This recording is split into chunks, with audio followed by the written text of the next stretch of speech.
Hi. Hi everybody, we are back again on Artist to Artist, and this time is different because two We're in things. two. We are in two. Two. Me and let me introduce you, my life mate and textile artist Elisabetta Gemelli. Hi, everybody. So today we talk about textile art and not photography. It's something new for us. And today we talk about Olga De Amaral. Olga De Amaral, Olga De Amaral. great Colombian artist. We had the lucky chance to see her first retrospective in Europe that's still going on till March 16, 2025 in Paris à la Fondation Cartier pour For l'art la contemporain. Contemporain. What is your feelings when saw the exhibition of De Amaral in Paris? I was shocked, totally shocked. So being there in this incredible show was amazing. It was really a deeply satisfying experience. I felt enriched and a profound sense of completeness and joy that I still carry with me. I want to know what is one peculiar or particular things that you appreciate. These works are hypnotic because they really, you can really see the struggle, the successful struggle to overcome the rigid structure of textile. This grid of textile becomes destroyed, modified, reshaped. Totally, those things are amazing. Because she used in her work a different type of material that are very peculiar in the fiber practice. She was one of the first of use gesso or acrylic color is similar to work of Magdalena Bacchanavis or Yoconda Buick, for example. The two other In great. particular for the monumentality of the Oh, yeah, work. that's something incredible. So the Gramuros, that's the name. Gramuro e Muro e Rocos. Muro Rosso. Those are impressive. These are really monumental.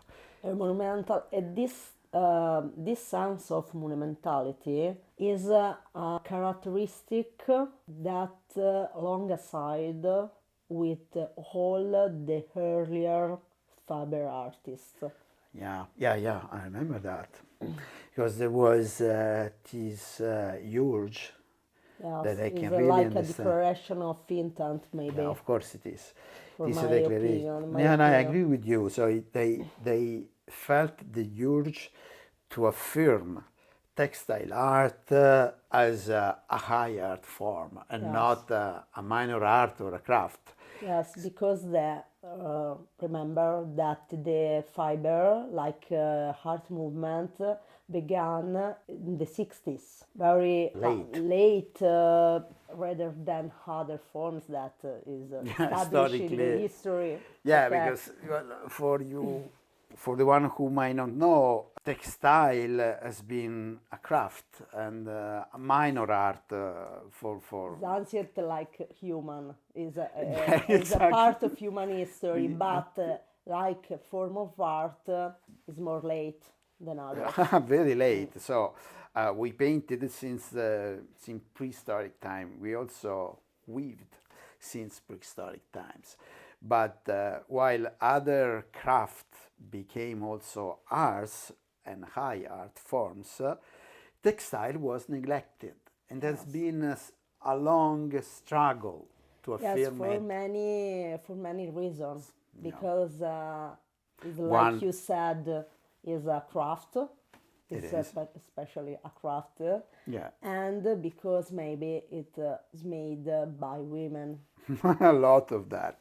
So in traditionally, also historically, textile was women's work. So this is a reason why in our masculine society, it has been neglected.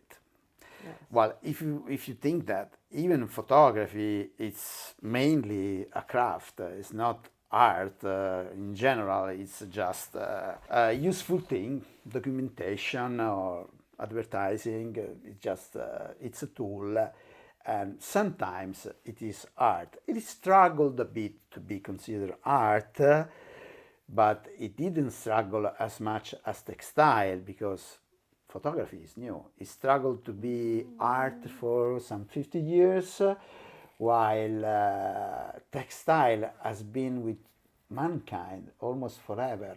So it's really a scandal that it became to be considered a high art only recently in the 60s. One thing.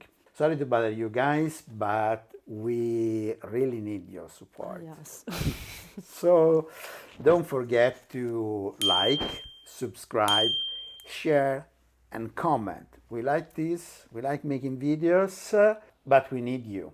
Please help us. Another thing that I want to say about the monumentality of the work of Olga De Amaral, that was inspired by her studies in architecture and interior design. Indeed, for her, the use of textile is also a piece of interior design Or architecture. I or would say. architecture, because for her the textile could absorb or filtrate the light in a space.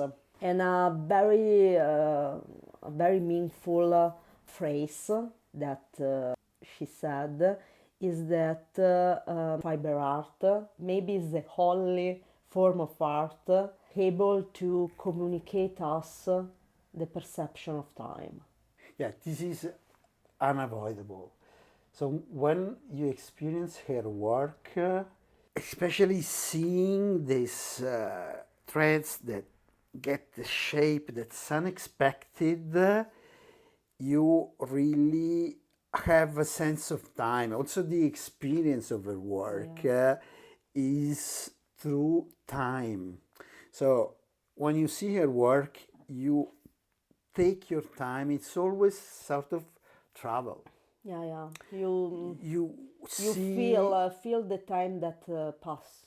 In the earlier work, in particular, she used a technique that she studied in North America, based on Bauhaus. wow, the bows, yeah. Yes, but she reversed it completely and use multi-layer, bright color that not typical in the Bauhaus technique, and string, wrapping cord.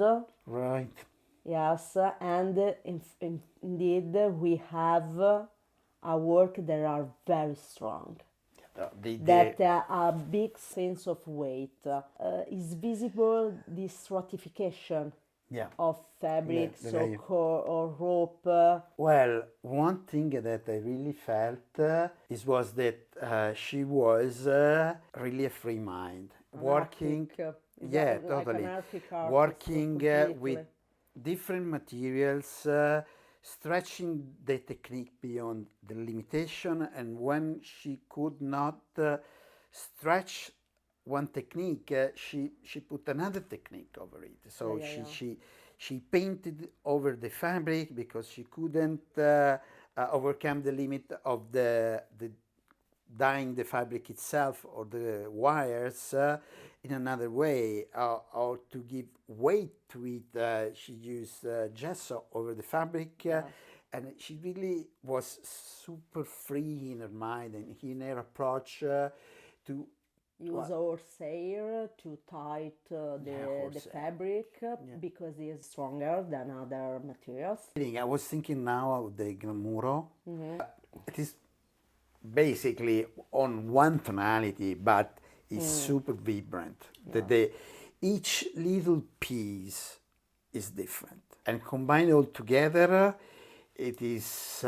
It reminded me like sun shining through the forest. I can imagine tropical forest. I can imagine millions of different birds singing. Yeah. She convey a sense of depth with the use of color. Yeah, she does, indeed. And that in all these works. One of the things that I liked of the work of Olga De Amaral is their capacity to travel from heaviness to lightness. Yeah. Brumas that was composed wholly by threads Yeah, Brumas is only in a sculptural way. and very architectural. We can Very say architectural. something that really impressed me seeing the work was the sense of freedom. There is in gold or silver.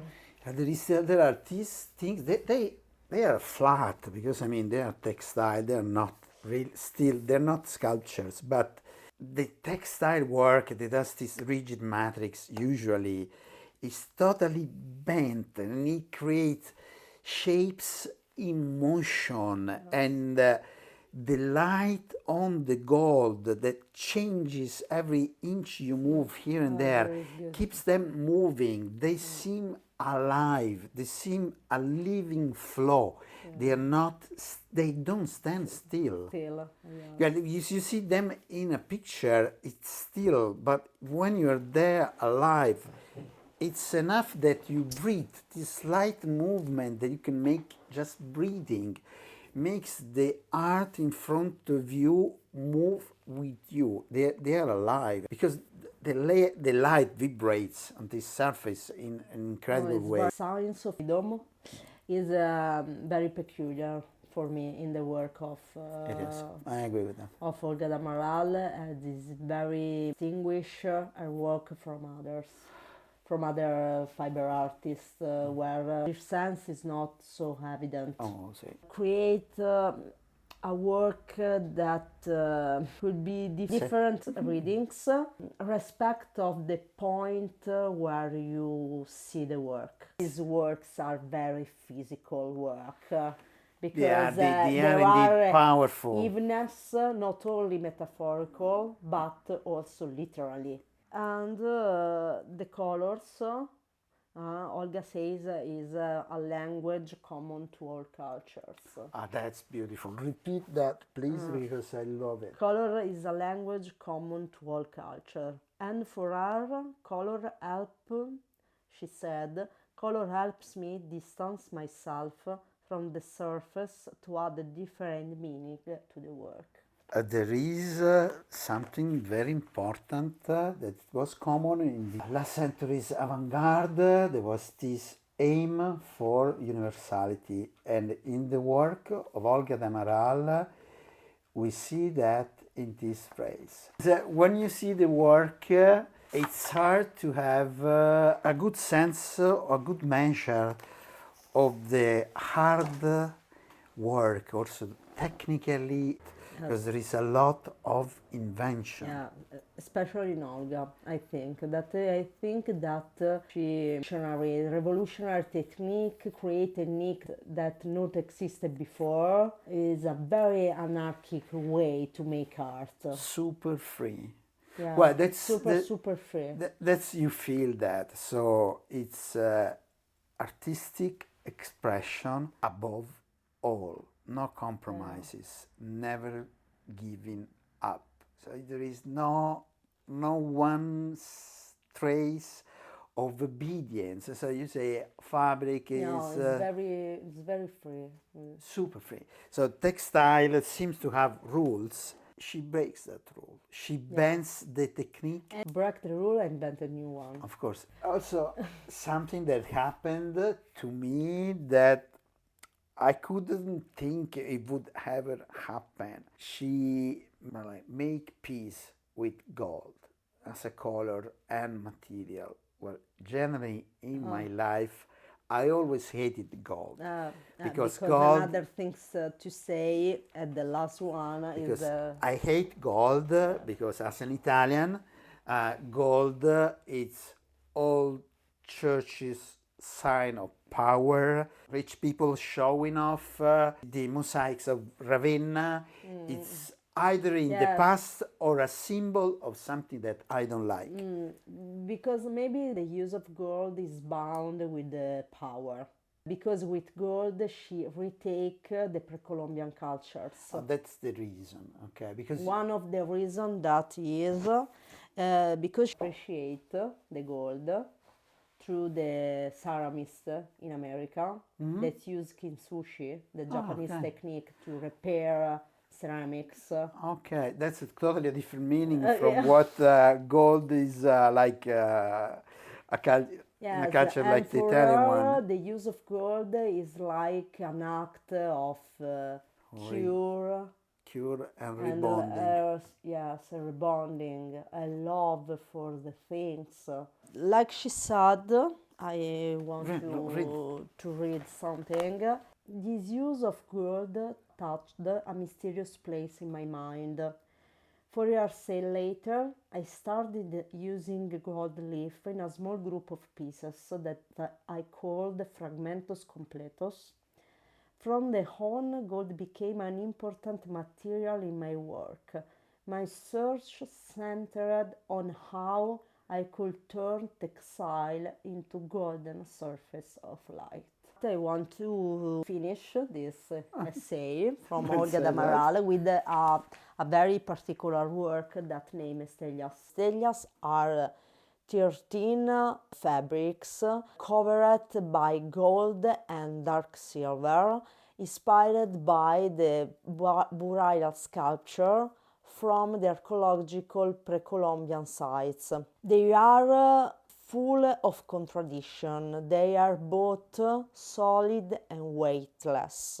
They are anchored but yet floated. They invite but are also immutable. Invite the viewer to stay in, to be present in that moment, Yeah, it and does. to observe with very attention what you have in front of you. They are powerful. They are for real epiphany of a spiritual space. And it is true that you are willing to sit there for quite a long time. Like she said about the stones, because the stellas are inspired by also the stone, I quote, I have strong feelings regarding the presence of stones. They are structures that tell stories.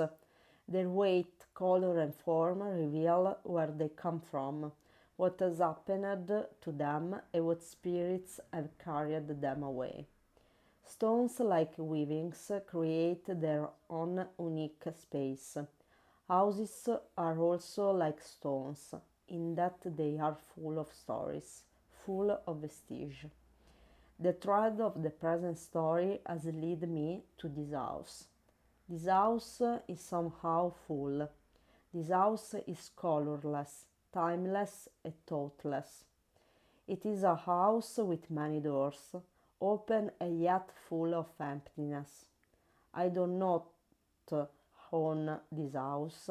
I do not live in this house, but this house is somehow myself. I hope that you enjoyed this video. Goodbye, guys. See you in our next video. Goodbye, see you.